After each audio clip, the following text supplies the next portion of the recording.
When you're clearing out the back of a kitchen cupboard, you find things that have been there for months. A tin of chickpeas, a jar of honey, a box of dried pasta that somehow migrated behind everything else. You check each one. Most look fine. Then you notice the date stamped on the bottom of the tin. Expired.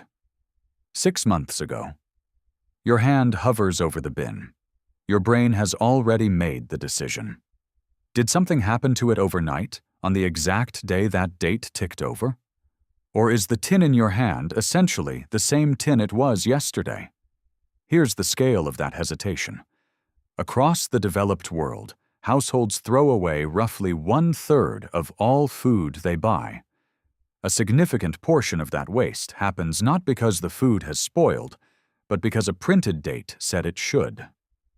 That adds up to hundreds of billions of dollars of perfectly edible food destroyed every single year. But here's the surprising truth. That date on your tin was never a safety guarantee.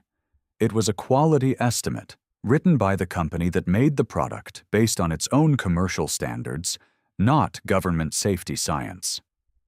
Today, we're uncovering what expiry dates actually measure, how a system designed to protect consumers quietly turned against them, and what your own senses can tell you that no printed number ever will.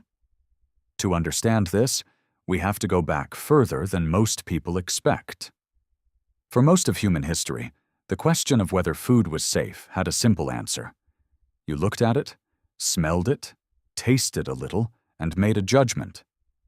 That system worked because food was local. A farmer sold milk to a neighbor. A baker sold bread to someone who watched it come out of the oven. The distance between the person who made the food and the person who ate it was short enough that reputation was the only quality control that mattered. Then the Industrial Revolution changed everything. Food began traveling hundreds of miles. It sat in warehouses. It was packaged by workers who had never met the people eating it. By the early 20th century, food poisoning outbreaks from contaminated tinned meat and spoiled milk had become genuine public health crises. Governments began requiring labels. But those early regulations focused on ingredients, not freshness. Dates came later, and when they arrived without a universal standard. In the United States, it wasn't until the 1970s that date labeling became common on packaged food. In Britain, the use-by date didn't become a legal requirement until the 1990s. Different countries, different systems, different rules, all using the same small patch of ink on a lid to mean completely different things. Think of it like a weather forecast versus a hard deadline. A forecast tells you what conditions are likely based on the best available data.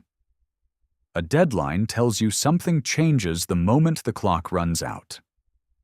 Most food dates are forecasts. They're dressed up to look like deadlines. There isn't just one type of date, and the difference between them matters enormously. Best before is a quality marker. After this date, food may gradually lose texture, flavor, or nutritional value, but for most shelf-stable foods, it remains safe to eat. Use by is different, and this one genuinely matters. It applies to highly perishable items like raw meat, fresh fish, and certain dairy products, where bacterial growth past a specific point becomes a real health risk. Then there's sell-by, which is aimed at retailers, not consumers at all. It tells a supermarket how long to display a product on a shelf, with the assumption that the customer will eat it within a few days of purchase. The problem is that most packaging makes these 3 labels look almost identical. Same font, same size, same authority. And without knowing which type you're reading, the date means almost nothing. So if governments set the rules for labeling, why do the dates vary so much from one brand to another? The answer, as is often the case in history, comes down to who actually sets the number. In most countries, the manufacturer chooses the date themselves. They run tests under controlled storage conditions, measure when flavor or texture begins to decline by their own internal standards, and then print a date that guarantees the product meets those standards with a comfortable safety margin already built in. For legal protection, companies set conservative dates, earlier than necessary, which means the food you're holding is almost always safer than the label implies. This is especially pronounced in shelf-stable products like dried pasta, canned vegetables, rice, and honey.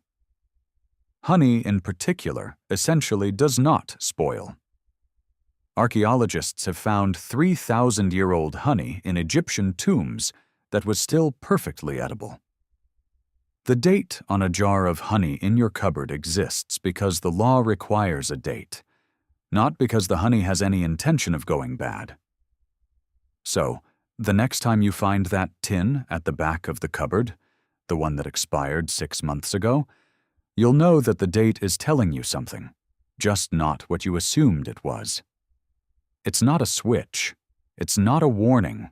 It's an estimate written by a company about when their product is at its very best, with room to spare built in on purpose.